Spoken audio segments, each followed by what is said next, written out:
बिहारची राजधानी पाटण्यात विद्यार्थ्यांचं आंदोलन चांगलंच पेटलंय।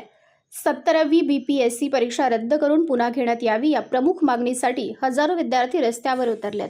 आंदोलनादरम्यान परिस्थिती चिघळल्यानंतर पोलिसांनी विद्यार्थ्यांवर पाण्याचा फवारा मारला, तर संतप्त आंदोलकांनी बॅरिकेड्स हटवत पुढे जाण्याचा प्रयत्न केला। पाटण्यात गांधी मैदानापासून मुख्यमंत्री सम्राट चौधरी यांच्या निवासस्थानाच्या दिशेने विद्यार्थ्यांनी मोर्चा काढला। या मोर्चाच्या पार्श्वभूमीवर पोलिसांकडून मोठा बंदोबस्त तैनात करण्यात आला होता।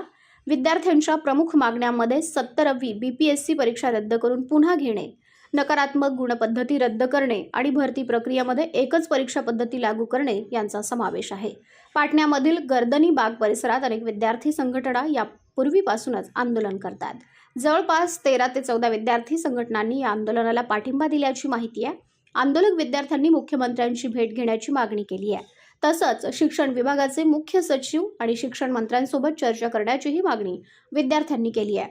विद्यार्थी आक्रमक झाल्यानंतर पोलिसांनी त्यांना रोखण्यासाठी बॅरिकेड्स लावले, मात्र आंदोलकांनी हे बॅरिकेड्स हटवले। त्यानंतर परिस्थिती नियंत्रणामध्ये आणण्यासाठी पोलिसांनी पाण्याचा फवारा मारला। दरम्यान या आंदोलनाला विरोधी पक्षनेते तेजस्वी यादव आणि RJD कडूनही पाठिंबा मिळालाय। त्यामुळे विद्यार्थ्यांच्या आंदोलनामुळे बिहारचं राजकीय वातावरणही तापलंय।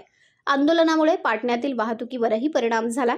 एकीकडे विद्यार्थी आपल्या मागण्यांवर ठाम आहेत, तर दुसरीकडे पोलीस प्रशासन परिस्थिती नियंत्रणामध्ये आणण्याचा प्रयत्न करत आहे। आता सरकार विद्यार्थ्यांच्या मागण्यांवर काय निर्णय घेतं? 17वी BPSC परीक्षा पुन्हा घेतली जाणार का? आणि मुख्यमंत्र्यांकडून आंदोलक विद्यार्थ्यांना चर्चेसाठी बोलावलं जाणार का? याकडे सर्वांचं लक्ष लागलंय।